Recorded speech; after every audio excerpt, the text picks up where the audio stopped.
The UK has accepted more than 10,000 Syrian refugees in the past 2.5 years, but analysis by the NewsBay shows large disparities in the numbers going to different parts of the country.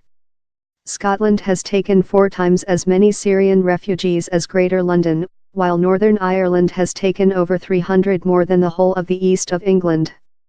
Relative to their populations, Northern England has taken over twice as many Syrian refugees as the south.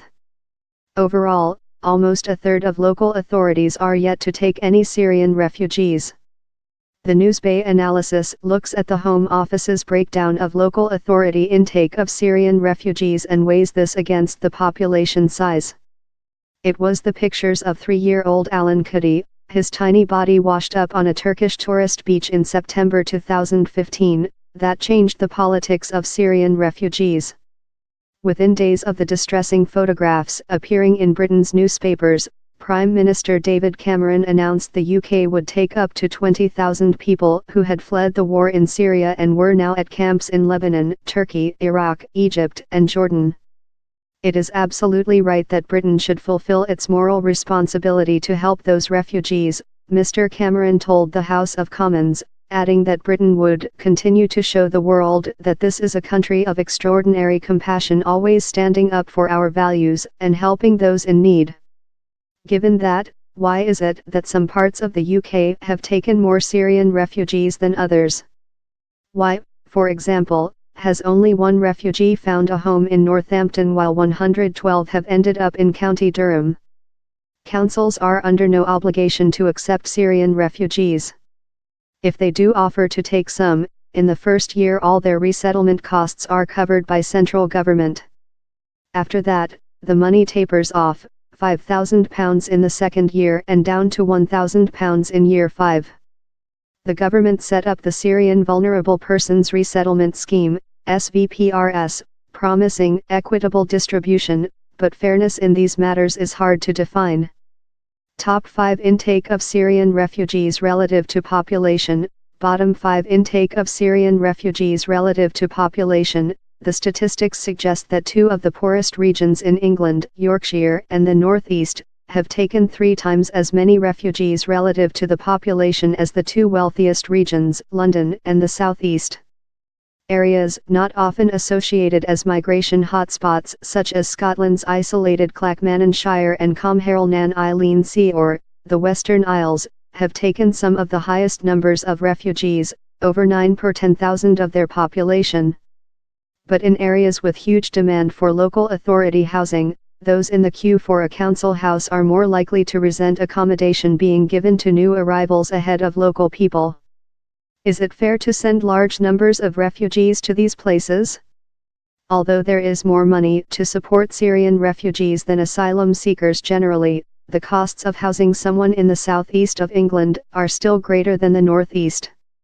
Is it reasonable to expect places with sky-high rents potentially to spend more on refugees where there are no regional adjustments in funding? The Local Government Association says that councils have had an excellent track record in welcoming refugees and ensuring they have suitable support based on their experiences. Clear links need to be made across all the programs that resettle asylum seekers and refugee families and children to make sure there is enough funding and capacity for all new arrivals to build new lives in their new communities. The number of Syrian refugees taken in by local authorities should not be looked at in isolation. Over the years, some parts of the UK have taken many more asylum seekers than others. This raises the question of whether they should be asked to carry the additional responsibility for Syrian refugees. At the end of last year, there were just over 40,000 asylum seekers located across the UK. Asylum seekers are from around the world and must reach the UK before claiming asylum, unlike those on the SVPRS. Once you have claimed asylum, the Home Office will determine whether you qualify for refugee status. Until then, asylum seekers are dispersed across the UK and offered some financial support. Local authorities have less involvement in housing asylum seekers, as this is contracted to the private sector, but they must volunteer to house them in their area and have a say in implementation. Combining the Syrian refugee scheme and asylum seekers statistics shows that, while places such as Liverpool and Newcastle have accepted more than 15 people per 10,000 people, 120 local authorities have accommodated less than one for every 10,000 in the local population. While London has accommodated relatively few Syrian refugees, less than 1 per 10,000 population, it has accepted 10 times that number of asylum seekers with an overall impact of 6 per 10,000 people. Similarly, the local authorities that make up Greater Manchester have taken just 15 Syrian refugees, in Trafford and Tameside, but act as one of the largest suppliers of support for refugees and asylum seekers, 25 per 10,000 population. It appears that Scotland has generally embraced its claim to be a sanctuary for those fleeing conflict. Glasgow has taken 63 refugees and asylum seekers per 10,000 in the city, the highest level in any local authority. Concerns over unequal dispersal are not new. Last year, a Home Affairs Select Committee report said, the policy of dispersal was introduced to deliver an equitable distribution of asylum seekers across the UK. It has failed to achieve this. Pressure on the southeast of England may have been alleviated, but it has been replaced by the clustering of asylum seekers in some of the most deprived parts of the country.